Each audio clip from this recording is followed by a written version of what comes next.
السلام علیکم معزز ناظرین، اگر آپ ہمارے چینل میں نئے ہیں تو ہمارے چینل کو سبسکرائب کر دیں تاکہ ہر نئی آنے والی ویڈیو کا نوٹیفیکیشن آپ کو ملتا رہے۔ حضرت حذیفہ رضی اللہ تعالیٰ عنہ سے روایت ہے کہ ہمیں رسول صلی اللہ علیہ وسلم نے دو باتیں بیان فرمائیں، ان میں سے ایک کو دیکھ چکا ہوں اور دوسری کا منتظر ہوں۔ آپ صلی اللہ علیہ وسلم نے فرمایا، امانت لوگوں کے دلوں کی جڑ میں اتری، پھر قرآن مجید نازل ہوا، پس لوگوں نے امانت کو قرآن مجید اور سنت سے پہچان لیا۔ پھر آپ صلی اللہ علیہ وسلم نے ہمیں امانت کے اٹھ جانے کے متعلق بیان فرمایا کہ آدمی سوئے گا اور امانت اس کے دل سے قبض کر لی جائے گی، پھر اس کا اثر ایک معمولی نشان کی طرح باقی رہ جائے گا، پھر وہ سوئے گا اور امانت اس کے دل سے اٹھائی جائے گی، پس اس کا اثر آبلے کی طرح باقی رہ جائے گا۔ جیسے تم ایک انگارے کو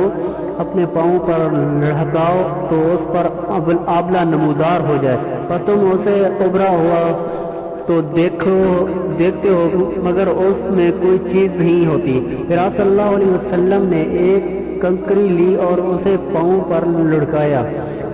بس لوگ اس طرح ہو جائیں کہ آپس میں خرید و فروخت کرتے ہوئے مگر ان میں کوئی امانت ادا کرنے کے قریب بھی نہ بھٹکے گا۔ یہاں تک کہا جائے گا کہ فلاں لوگوں میں ایک امانت داری آدمی ہے، یہاں تک کہ آدمی کو کہا جائے گا